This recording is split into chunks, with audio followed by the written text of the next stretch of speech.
Hexagone MMA 13 a été un vrai succès, 5200 personnes pour démarrer la saison d'Hexagone MMA. Vous l'avez vu, il y a une âme à Hexagone MMA, c'est quelque chose qu'on a envie de promouvoir. Le côté sportif, le côté équité, le côté spectacle, c'est vraiment dans notre ADN. On n'accueille pas forcément tous les jours 5200 personnes, on a démarré, c'était notre 3e zénith aujourd'hui. Et on sent qu'on gravit les échelons show après show. Et ça, c'est vraiment une fierté. Alors Greg MMA a gagné, on est très heureux. On a senti vraiment l'atmosphère dans le public. Il y a aussi des athlètes que l'on va souhaiter voir revenir, comme Théo Ulrich, comme Oswald qui a battu Mehdi Ben Lagdar. Bref, on a vécu des vrais moments de sport devant un public, voilà, un public en feu. Oui, le public adore le MMA.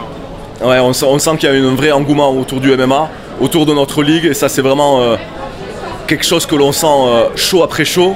On a annoncé 7 shows donc pour ce premier semestre, et comme je le dis souvent, Hexagone MMA, ce n'est pas une référence par rapport à la surface de combat, mais c'est une référence par rapport à notre pays.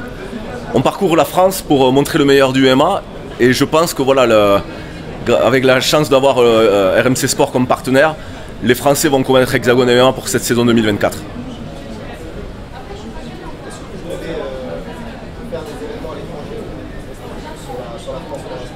Alors on se concentre sur ce premier semestre vraiment sur la France. On verra donc pour le deuxième semestre, on partira à l'étranger bien entendu. L'objectif c'est de construire notre ligue pas à pas. On est vraiment dans une construction, on est vraiment dans un esprit d'entrepreneur. On ne cherche pas à faire un sprint et devenir le meilleur, on cherche à faire un marathon et d'en reparler dans 5 ans. Donc voilà, Hexagone MMA est là vraiment pour durer. Je t'ai pas entendu. Alors les performances de la soirée, on retient bien entendu Théo Ulrich qui a fait preuve voilà, pour son premier combat pro. Beaucoup d'expérience, alors bien sûr il était expérimenté via son parcours en amateur, mais on a senti voilà, que de suite il voulait contrôler. Et ça aussi c'est la marque d'un champion parce qu'on sentait vraiment qu'il avait envie d'y aller, envie de contrôler le combat et le terminer. Il y est arrivé au bout de 3 rounds et ça a été vraiment quelque chose d'extraordinaire. On peut retenir aussi Oswald, le Lituanien, qui malheureusement pour les Français ont battu Mehdi Ben Lagdar. C'est jamais évident de combattre face à un public hostile, donc c'est aussi un combattant que l'on reverra chez Hexagone MMA. Et vous avez aussi vu qu'on a mis la lumière sur 2 combats amateurs, parce qu'on s'intéresse bien entendu au lendemain, au futur du MMA. Et à chaque show, on verra bien entendu des amateurs performer dans la cage d'Hexagone MMA. Il n'y avait pas de combat féminin aujourd'hui. Alors il n'y a pas de combat féminin, on est en train de renouveler un petit peu notre roster au niveau féminin et on encourage bien sûr les filles à venir au MMA parce qu'on a vraiment envie de montrer un maximum de femmes.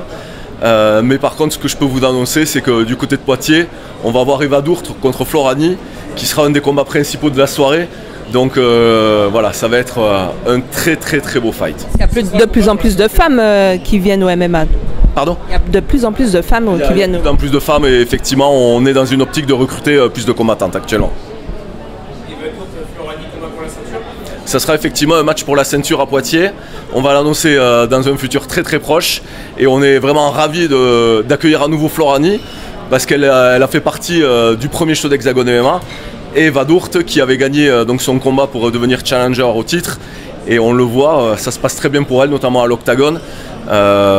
Donc voilà, ça va être un beau match franco-français pour la ceinture et je suis sûr qu'il va y avoir beaucoup d'attentes sur ce combat-là. Et au mois de juin, ici à Paris, alors au mois de juin, alors c'est pas forcément notre prochain show. On a Greg MMA qui vient pour un autre combat au Zénith de Paris et on annoncera bientôt les prochains noms aussi.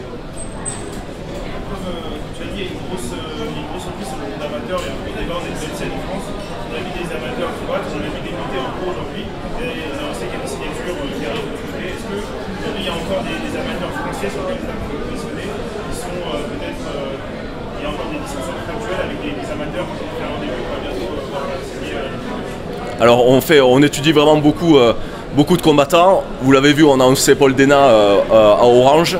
Alors c'est pas pour un début pro, mais on va lui proposer quelque chose de spécial à Hexagone MMA, quelque chose qui est dans notre ADN. Et ça aussi on l'annoncera bientôt. Mais voilà, on essaie vraiment d'attirer vraiment le combo entre le spectacle, le sport et la légitimité sportive. Et voilà, c'est ce qu'on a prouvé ce soir. Et je pense que les 5200 personnes présentes, les téléspectateurs d'RMC, on est aussi dans 160 pays dans le monde, ils ne sont pas trompés dans ce qu'ils voient. Et on est heureux voilà, de conclure cette soirée, cette belle soirée de sport, belle soirée de spectacle. Quand le combat entre Greg MMA et Ibra TV? Alors Greg MMA contre Ibra TV, on attend voilà, des nouvelles aussi de la santé d'Ibra, parce qu'au-delà du MMA, au-delà du sport, en tant que promoteur, je me soucie aussi de la santé de mes athlètes. Ibra voilà, a connu, on va dire, une pénible actualité avec cette opération à la rétine. Donc il va récupérer, il va s'assurer que médicalement il est clearé, il est potentiellement possible pour lui d'officier en pro. Et voilà, l'objectif bien entendu, ça va être de faire affronter Greg MMA à Ibra TV.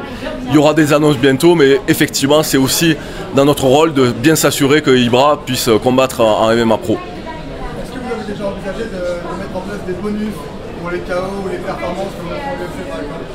Ben écoute, oui, d'ailleurs on cherche des sponsors, parce que c'est le cœur de notre métier, c'est de valoriser les athlètes, donc on le fait par ce type de salle. Voilà, là encore, comme je te dis, on ne peut pas se tromper. Vous avez vu la plateforme qu'on offre à tous ces combattants-là. Alors effectivement, il y a l'aspect monétaire par rapport à des bonus. Ça va faire partie de nos objectifs cette année. D'ailleurs, j'appelle l'ensemble des personnes qui voient les médias. Ben, venez à Hexagone MMA, venez communiquer autour de nous, autour de notre marque. Parce que voilà, on est une ligue forte et on a envie aussi de valoriser les athlètes par le biais de bonus. Alors, vous avez fait un gros deal avec RMC Sport, c'est vraiment une mise en avant pour les athlètes et pour le MMA en général en France. Est-ce que vous pouvez nous parler un peu de justement cet accord? Alors l'accord c'est très simple, on va être sur RMC Sport en exclusivité pendant une année. RMC Sport va vraiment couvrir Hexagone MMA. Par le mot couvrir, j'entends couvrir en live, mais aussi couvrir de façon éditoriale nos athlètes. Et alors pour l'instant il n'y a pas eu de film RMC autour de combattants qui sont hors de l'UFC, hors du KSW, du Bellator ou du PFL. Et il y aura bientôt des films consacrés aux combattants d'Hexagone MMA. Parce que voilà, c'est ça dans notre ADN, c'est de permettre aux Français d'avoir confiance dans une organisation locale nationale pour leur permettre de gravir les échelons. Et ça me permet aussi de saluer aussi Laïd Zerouni qui a combattu au KSW le week-end dernier et qui a performé. Voilà, il est champion Hexagone MMA, et être champion Hexagone MMA, ça veut dire aussi d'être l'un des meilleurs en France et en Europe. Il était l'outsider en Pologne et il a explosé la baraque. Seulement 15 secondes pour mettre KO son adversaire qui est un vétéran UFC. Donc on voit effectivement que les combattants d'Hexagone MMA sont en haut de la pyramide nationale, voire européenne du MMA. Il y a votre concurrent KOF MMA qui va organiser avec Jérôme Le Banner au Mans à Antares. Est-ce que ça vous ferait de tenter Le Mans Antares aussi? Écoutez, il y a la place pour tout le monde dans le MMA. Moi j'aime pas le mot concurrent, le Hexagone il est très grand. On ne fait pas la guerre à des ligues, on est presque des collègues de travail. Pour moi, c'est ma vision des choses. Le MMA, moi je le vois plus comme une chose philosophique d'éduquer les gens, de montrer le meilleur du MMA, d'offrir ce genre de belles salles pour que les gens comprennent. Parce qu'il y a 3 ans, tout le monde disait que le MMA c'était du free fight. Personne, on va dire le grand public, savait ce que c'était. Et oui, c'est un sport de combat, oui, il y a des valeurs. Et on n'oublie pas que dans l'acronyme MMA, il y a le mot martial. Et le martial, voilà, c'est quelque chose de spécial dans les sports de combat et c'est ça qu'on met en valeur aussi. Donc le Mans, c'est une piste pour vous ou pas? On verra.